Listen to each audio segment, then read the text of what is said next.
Olá, bom dia a todos. Espero que todos os irmãos estejam bem, felizes, animados para mais um dia, né?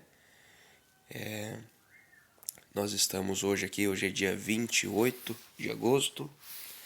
Estamos começando mais uma quinta-feira e eu convido você agora para pegar a sua Bíblia, a sua lição e uma caneta também para a gente estudar a Bíblia, a lição e começar o dia da melhor maneira, que é ao lado de Jesus. Mas antes da gente abrir a palavra de Deus e assim estudar a lição de hoje, gostaria de convidar você para fechar os seus olhos e pedirmos para o Espírito Santo guiar o nosso estudo. Santo Espírito, querido Deus, Pai, Criador dos céus e da terra, por favor, nesse momento agora de estudo, venha ao nosso auxílio, venha nos instruir, nos animar, nos fortalecer e também, Senhor, nos incomode com aquilo que está errado, com aquilo que não é do teu agrado, com aquilo que não faz parte do caráter santo que é de Cristo Jesus, a qual nos foi dado como exemplo. Abençoe agora esse estudo da tua palavra em nome de Jesus. Amém. Irmãos, o tema da lição hoje é vingança. E eu gostaria de ler o texto que está lá em Romanos, capítulo 12, verso 19, que diz assim: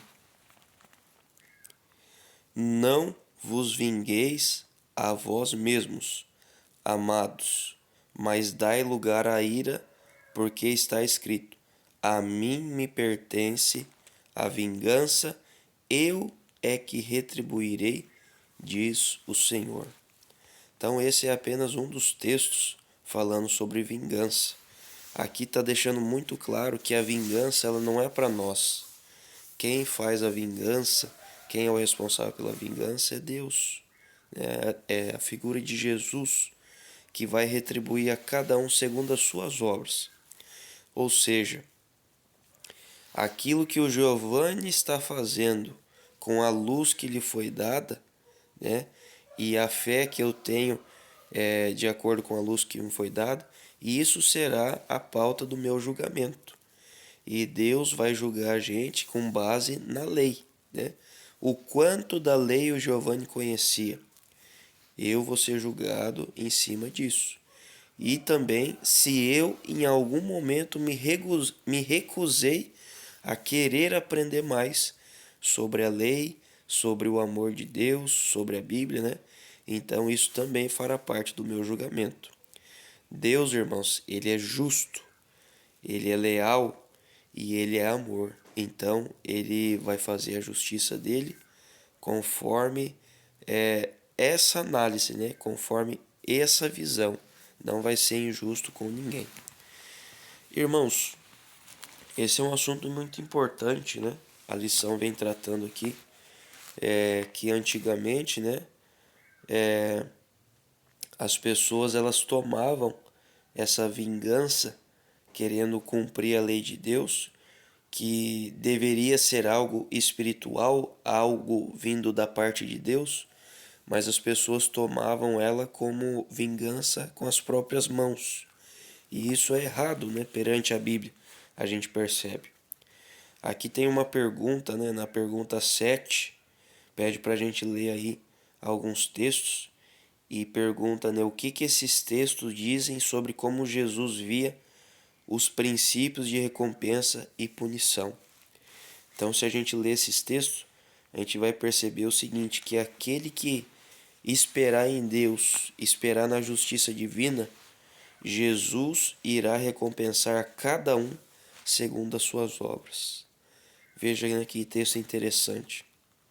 Nós não somos salvos pelas obras, nós somos salvos pela graça, mediante a fé que vem de Cristo Jesus.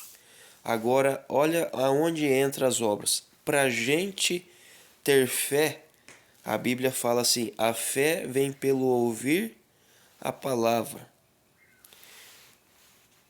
Para a gente ouvir a palavra, a gente precisa ler, a gente precisa estudar, a gente precisa ir na igreja, a gente precisa participar de uma reunião de escola sabatina, a gente precisa ouvir músicas de Deus.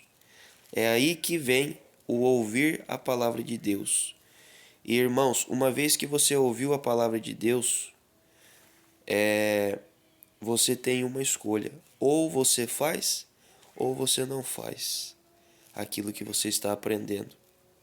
E a Bíblia fala: quem tem ouvidos para ouvir, ouça, né? O que diz o Espírito à igreja. E irmãos, quem fala a nossa consciência, no nosso coração, é a pessoa do Espírito Santo. Deus, Espírito Santo. E ele, irmãos, à medida que a gente vai conhecendo a Bíblia, ele nos incomoda com vários assuntos. E por que eu estou falando isso? Porque aí que entra as obras.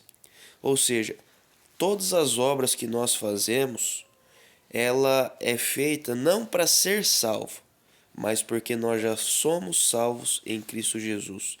E para o nosso crescimento espiritual, para o desenvolvimento da nossa fé, nós precisamos fazer as coisas. É muito estranho, né, a gente falar que acredita em algo, sendo que a gente não vive isso que a gente fala. Então, irmãos, por isso que é muito importante as obras. Você leu algo na Bíblia, algo que está na palavra de Deus, algo que foi revelado na palavra de Deus, obedeça. Obedeça. Mesmo que você tenha que fazer sacrifícios em sua vida para que essa prática aconteça, obedeça. Porque a Bíblia promete em vários versos aí, Mateus, Lucas, Timóteo, que Jesus vai retribuir a cada um segundo as suas obras.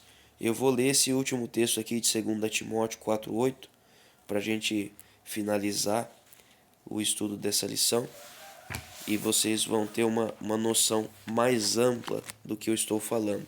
2 Timóteo, capítulo 4, verso 8, diz assim: já agora a coroa da justiça me está guardada, a qual o Senhor, reto juiz, me dará naquele dia, e não somente a mim, mas também a todos quanto amam a sua vinda. Você ama a vinda de Cristo Jesus? Para você é motivo de alegria imaginar, sonhar e esperar o dia da volta de Jesus? O que vai acontecer quando Jesus voltar? Você vai com ele ou vai ficar? Para você vai ser um dia triste ou um dia feliz? Pense nisso.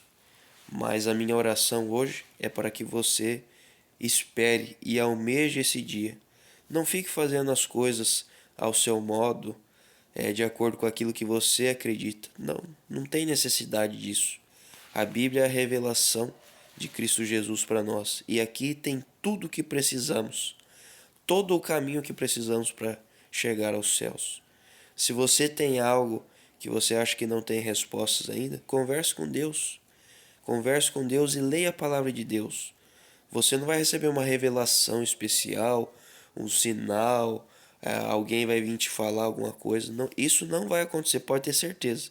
Mas o que vai acontecer é que dentro da palavra de Deus, você vai achar resposta para todas as suas perguntas. Até aquelas que parecem que não têm solução.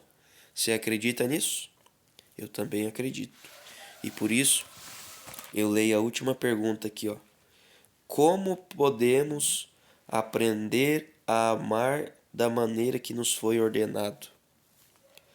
Porque isso sempre envolve morrer para si mesmo. Então que reflitamos nessa pergunta de hoje, né? Como que a gente pode aprender a amar? Não é fácil aprender a amar, irmãos. É fácil a gente falar que ama alguém que está do nosso lado, alguém que a gente gosta, alguém que a gente tem afinidade, alguém que está ali sempre oferecendo alguma coisa boa para a gente. Mas e amar os nossos inimigos? E amar aqueles que nos perseguem? E amar aquela pessoa que só critica você? E amar aquela pessoa que deu falso testemunho? E amar aquele cônjuge que te traiu? E agora, como que você vai fazer? E amar, irmãos, é muito mais além do que gostar. Amar é você tratar os outros como filho de Deus, olhar para a pessoa como um filho de Deus, propício aos mesmos erros que você. E a gente deve amar a todas as pessoas, seja da nossa família, seja nosso vizinho, seja nosso inimigo, e a gente deve orar por essas pessoas. E para isso acontecer, a gente precisa fazer morrer o nosso eu. O nosso eu, ele não quer se aproximar dessas pessoas. O nosso eu não quer se ajoelhar e fazer uma oração pelaquela pessoa que falou mal de você na igreja, pelaquela pessoa que fez algo ruim para você, pelaquela pessoa que te roubou. O nosso eu não quer fazer isso. Mas é necessário, Deus permite que essas coisas aconteçam exatamente para a gente se quebrantar, para a gente se humilhar perante Ele e reconhecer que sozinho nós não conseguimos nada, mas que se contarmos com a ajuda de Deus, do Espírito Santo, nós vamos ser perfeitos, como perfeito é o nosso Deus. Não em todas as coisas, mas naquilo que nos foi dado a cada dia, segundo a nossa fé. Que Deus abençoe a todos, que tenhamos um excelente dia. E eu convido você agora para fazer mais uma oração comigo. Ó Pai, meu Deus, Criador dos céus e da terra, nos entregamos agora nesse momento nas tuas mãos. Pedimos que o teu Santo Espírito nos guie no dia de hoje, nos incomode e nos ajude, Senhor, a nos aproximarmos de ti, a sermos perfeitos, a sermos obedientes naquilo que nos foi mostrado, naquilo que estamos pela fé, e nos ajude, Senhor, a cada dia crescer mais e mais. Nós acreditamos que muito em breve Jesus vai voltar e nós queremos que esse dia seja para nós um dia feliz e não um dia de trevas. Por isso, Senhor, nos ajude a se preparar para esse dia. Abençoe a tua igreja, o teu povo, e em especial peço que o Senhor conforte o coração da família da irmã Sueli, do Casinha, que tiveram uma perca, que o Senhor venha estar com eles aonde quer que eles estiverem também. Tudo isso nós oramos no doce nome de Jesus. Amém. Um abraço a todos e até amanhã.